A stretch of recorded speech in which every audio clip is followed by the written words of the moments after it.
Well, hello. Today is Wednesday, the 30th of August, 2023, and we had a little drizzle yesterday and the day before, but today is the first day of a stretch of about almost 10 days where the forecast does not call for any rain. So a lot of work can be done out of doors. I'm on the back end of the pole building here, and in a previous video I think I showed that I had moved a lot of topsoil into the area and planted clover. And I just wanted to show you that within 2 days of planting, the clover seed has germinated. So I've got a little green fuzz here on the soil. There was a section here that got washed out that got planted on Monday, but as you can see, the clover has germinated here as well. And that was my solution to the washout, was to put a couple of elbows on the end of the downspouts and direct the water more directly into the opening in the cistern. So hopefully that will alleviate any future washout problems, and maybe by the time of the next heavy downpour, my clover will be well enough established to keep the soil intact. But pretty much there's a little green fuzz all over the place on this topsoil, and as I say, it turned out today to be a nice day, dry, not too hot, a little on the humid side, but right now here in the afternoon the humidity is abated somewhat. We are experiencing a drier air mass above us, so that will render the next several days quite nice, including the Labor Day holiday. Now, I've only planted the clover on essentially the one long side here, the southwestern exposure, and the southeast exposure on the end. I have not done the other two sides with any seed because I wanted to see how the clover seed took. So the clover seed is from a company called Outside Pride, which is located in Oregon.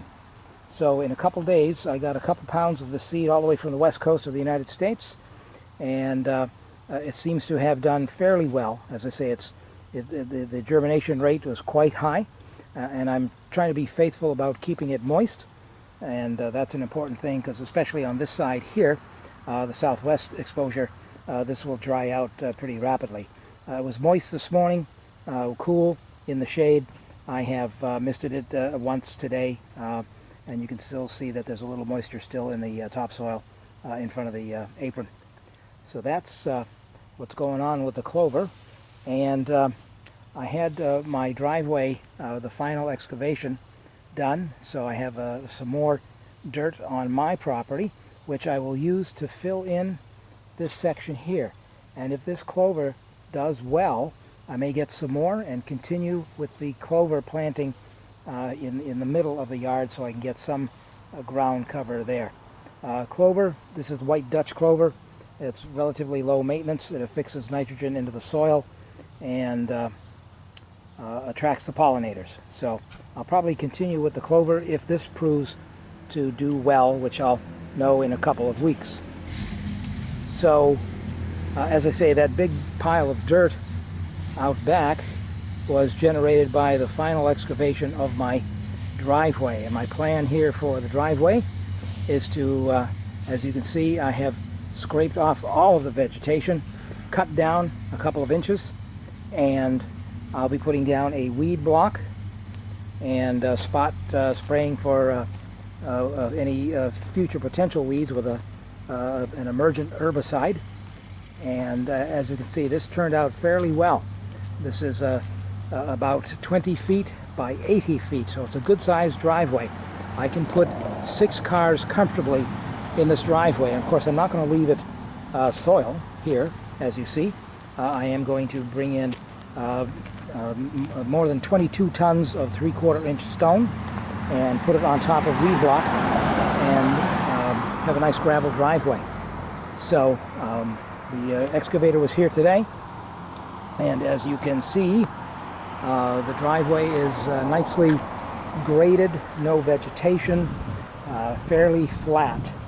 And I can, since you see this old curb here is pretty high, I can build up the gravel to whatever level I desire. Initially, I'm thinking maybe 2 to 3 inches, but it's possible I might go with 4 inches of gravel. So I may have to get more than one load. One truck is 20 to 22 tons, which should do most of it, at least get a layer down, but I may have to run back to the hardware store, which is just down the street, and have them fill up the bed of my pickup truck and bring some more in should that be necessary. So that's what's happening. Again, it was a good day to do excavation, relatively dry, and so I'll let this go for a couple of days to see if anything green pops up. I'll hit it with herbicide, and then I'll put down the weed block a few days before the gravel is expected, which is in a week or two.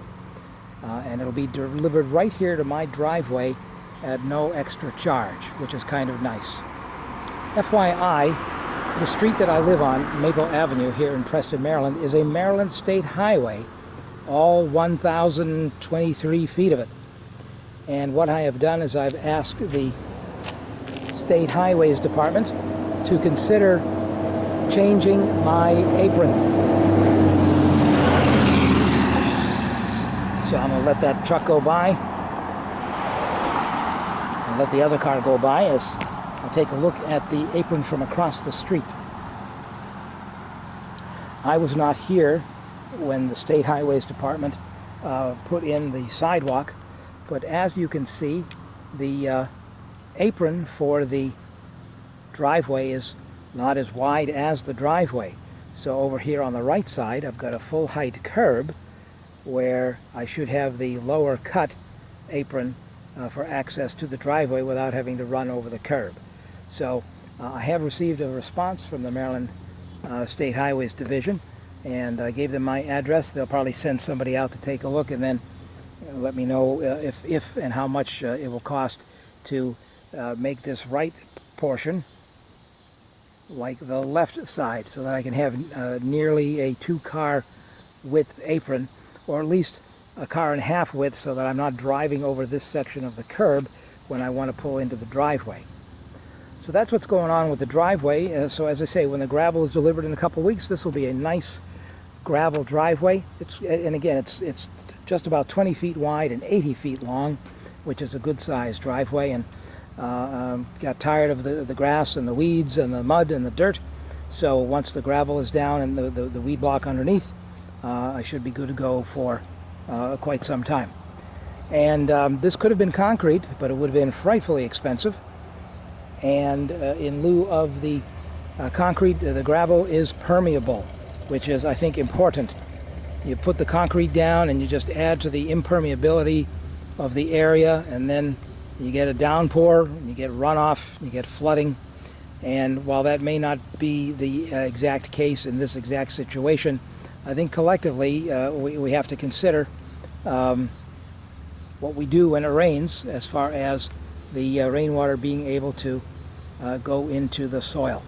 So with the gravel and the weed block, that will be the case. So despite whatever the rain might be, 2 inches, 4 inches, hurricane, at least the rainwater will have a chance to get into the soil without running off. So that's it with my driveway. And there'll be some more work being done.